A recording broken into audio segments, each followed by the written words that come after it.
Com si en lloc de trobar-nos les beines a l'arbre tal qual estan ficades, les trobéssim en format així en el vísper, es diu això? És una matriu, sí. Una matriu amb col·ladet i tots els materials que puguis tenir, doncs és només foradat, arrunat, fas coles.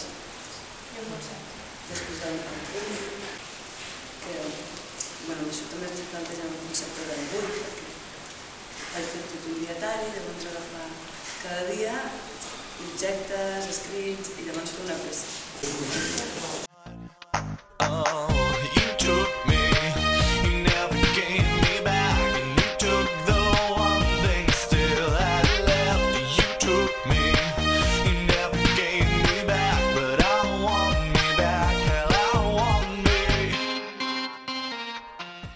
Aquests també són vostres. I a partir dels contraris, cadascú va desenvolupar una idea.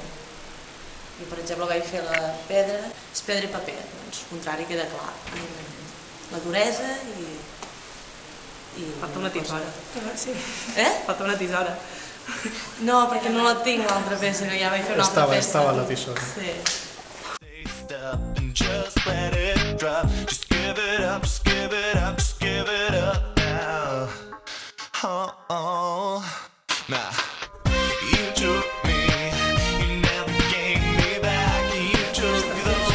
Però la gràcia és això el procés.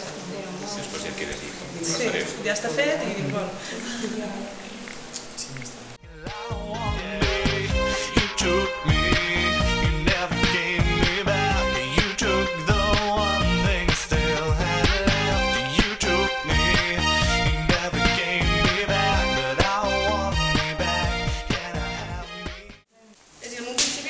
El concepte de que jo no portaria una joia o una peça que pesés molt, ¿vale?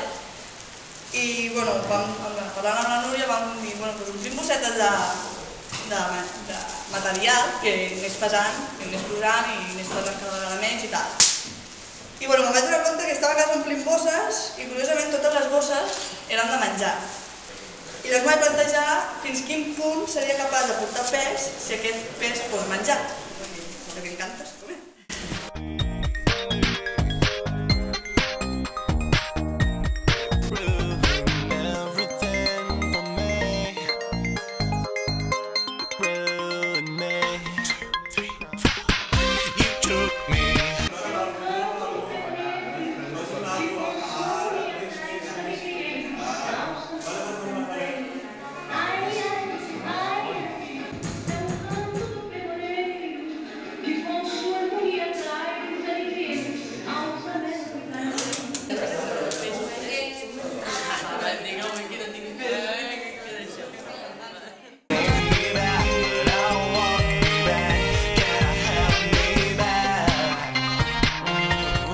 I tothom surt també de la seva feina, no? I que ha de ser joier és accionista i el que ha d'accionar és el receptor, és l'objecte final de l'acció.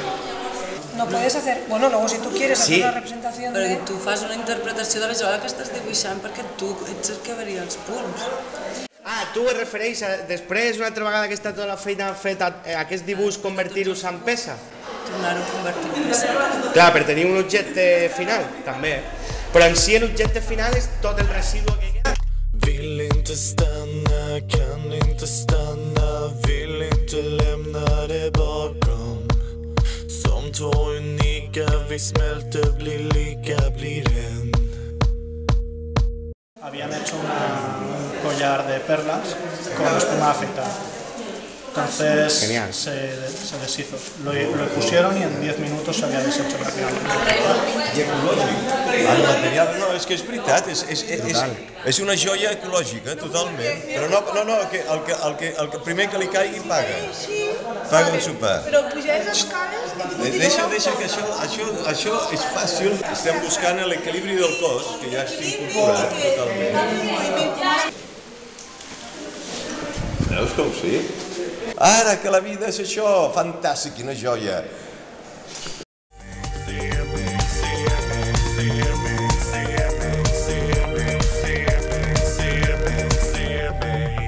Som snö, plötsligt känns allt så skört, lite tö, så är allting förstört. Men har vi tagit oss ända hit, så kan vi fortsätta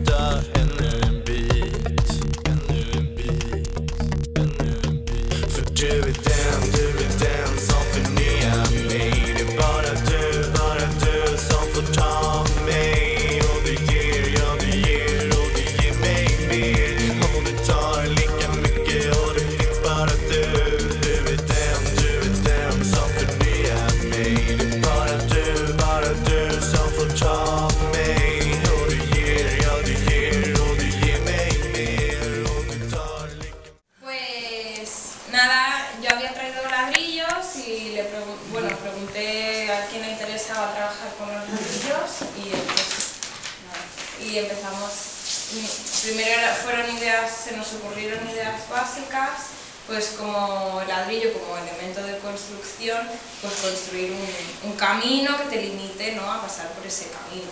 Y luego al final terminamos... Sí, nada, un poco relacionando con el concepto de joya, simplemente sería construir un muro. Bueno, aprovechamos que los ladrillos tienen agujeros, amarilla o roja o de colores, y eso que cree, pues eso, una joya, pues luz.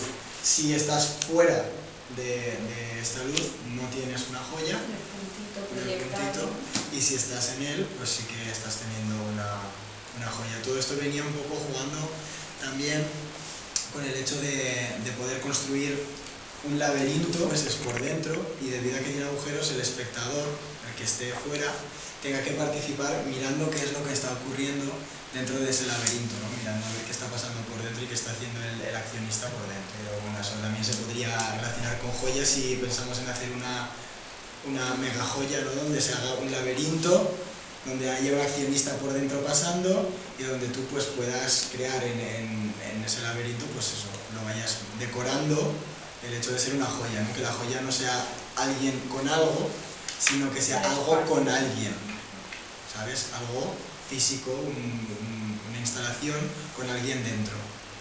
Però és una idea, ostres, materials rodons naturals, i buscàvem un equilibri.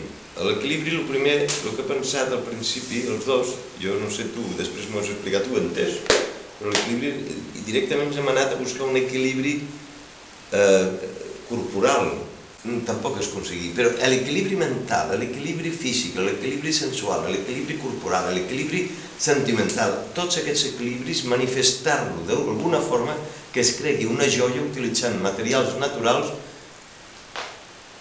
i en moviment. A mi m'agrada molt la cançó esta de Carmen Miranda i vaig començar a pensar i jo volia treballar amb l'equilibri, això ja ho havia parlat amb la Núria, perquè amb el tema dels ous, que són molt fràgils i que quan tu condiciones el teu cos, si per exemple tu fas una agulla tan simple com aquí un ou, o sigui, tu ja has de corbar tot el cos i és només pel simple fet de portar aquí, perquè si tornes una mica ja l'ou cau. Condicionar, o sigui, una peça tan fràgil com és un ou, i a part el que vol dir tot, el que vol dir un ou, perquè realment un ou vol dir tot. I ara parlarem de l'equilibri, i li deia que és que jo pensava en l'equilibri perquè quan tu fas una cosa i ets molt impulsiu, o tens un caràcter, o ets molt alegre, o ets molt trist, què et diuen? Equilibri, busca l'equilibri. I és com buscar l'equilibri dintre del teu cap amb el teu moviment. Com un equilibri hi ha entre el moviment del cos amb l'equilibri, ha de ser molt suau, i alhora és un pensar molt suau també. A més, per decir, em limitava de dues maneres diferents, pel corrent sanguini i perquè estava al tope del film. I també limitar el que és el meu moviment depenent d'on provenien aquests angelets. És a dir, si cauen del cel o si estan en un punt amb el qual tinc que posar una posició exacta per a pillar-los. Eso ahora mirarlo porque tampoco...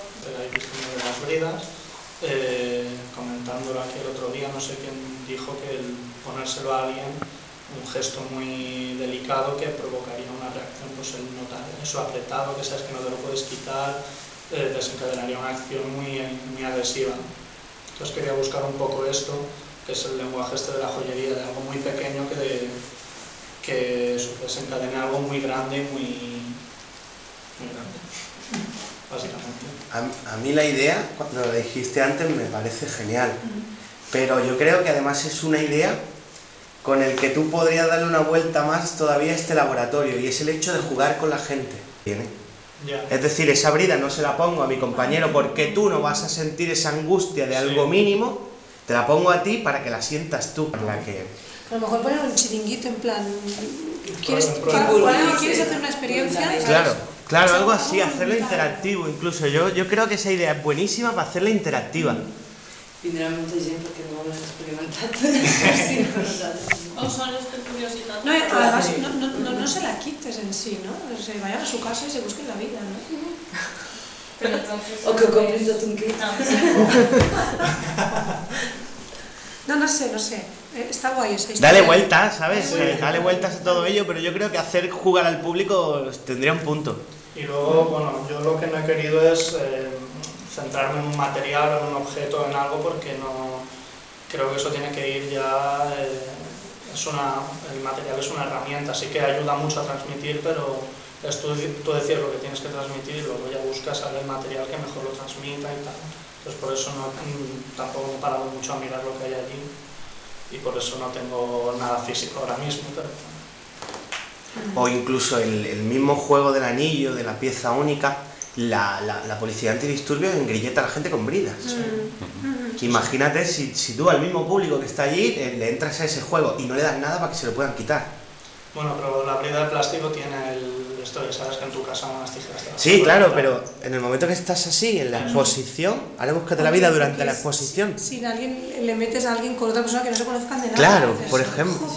Claro, y están allí mientras dure aquello hasta que consigan algo para quitárselo. Estás haciendo que la gente haga una acción real, que ya tengan aquello de la pieza ellos también. Pues algo así.